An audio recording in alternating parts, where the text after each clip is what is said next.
then you had a question about meditating on a potential adoption for an animal that you were doing Reiki with. Should you meditate on that potential adoption, or is it too active a thought, or is it okay? So let's say you go to a shelter.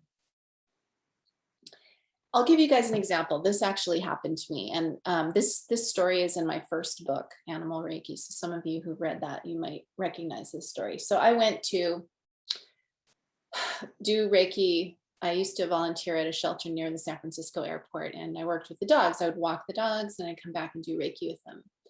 And so this particular day, they said, we just got in this deaf Dalmatian.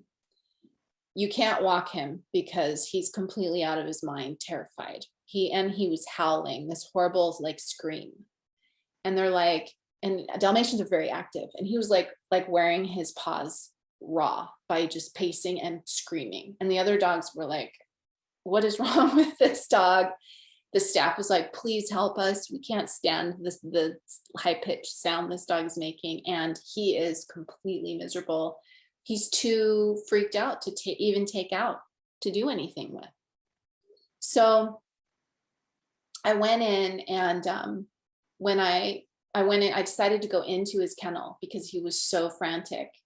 And I just felt like he needed that physical comfort. And as soon as I went in, he was like crawling into my lap. He was like 75 pounds. He was like crawling into my lap and shaking. And he was leaning his head curled up, and he was pushing against me.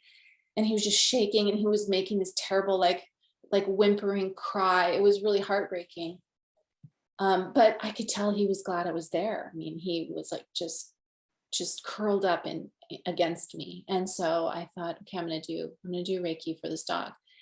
Now, as I'm going in there, meeting the dog jumping on me, then trying to calm him down, sitting down. There's a process to just get where it's safe for you to sit in a kennel with the dog. Not every dog would you want to go in with, but this dog was very sweet, just freaked out. So I determined, okay, I'm going to be able to sit here and do Reiki. But during that time, I'm thinking in my mind, this dog is never going to find a home. I mean, I wasn't trying to be negative, but that's what I was thinking. I was like, this kennel is full of dogs that can see and hear. Nobody's going to choose this dog who also is totally hyper, but also deaf. Like, that's a whole thing. You have to learn sign language. You have to do a lot more safety measures. I had Dakota went deaf for like the last 5 years of his life. And so we totally did this whole sign language thing. So I knew, but I had such a strong relationship with him when he went deaf that we were able to navigate that. I thought, oh, with a shelter dog who's been traumatized, like, how are you even going to know how to do this, right? So, but then I thought, I have to let that go, and I have to open myself to the possibility that something better than I can imagine can happen here. That's the nature of the universe. There's always something better than you can imagine. So I let myself have those worried thoughts. And then I said, I have to let them go like clouds floating by. I have to let them go. And I have to just be present here with this dog, with love, with an open heart. And I have to tell the dog, everything's okay. I'm here. I love you. It's okay.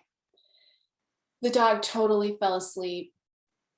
And it was like the most beautiful peacefulness. And when I left, the dog was still sleeping, and the staff was like, thank you. They were like so grateful because it was like so miserable.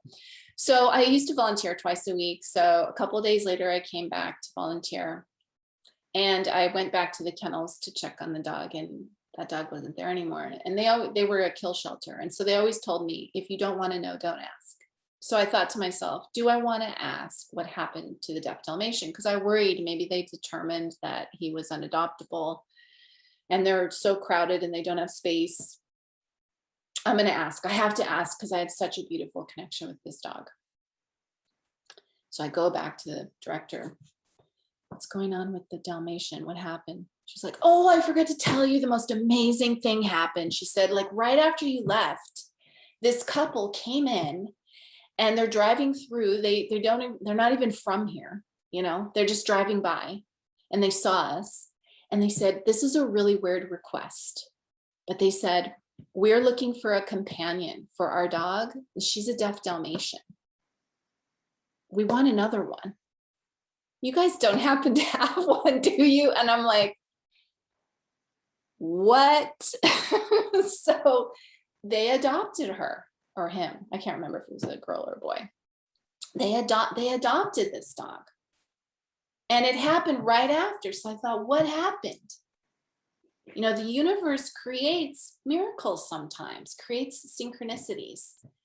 So I've learned that, you know, even though my first knee-jerk reaction might be worst case scenario, I think that's a genetic, familial for many generations trait of my family. So I have to be honest, that's, you know, but the universe can create better endings than you ever could imagine.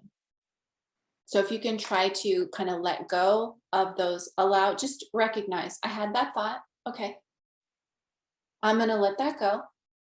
And I'm going to open to the possibility that something even better than I can imagine can happen here, and sit with that.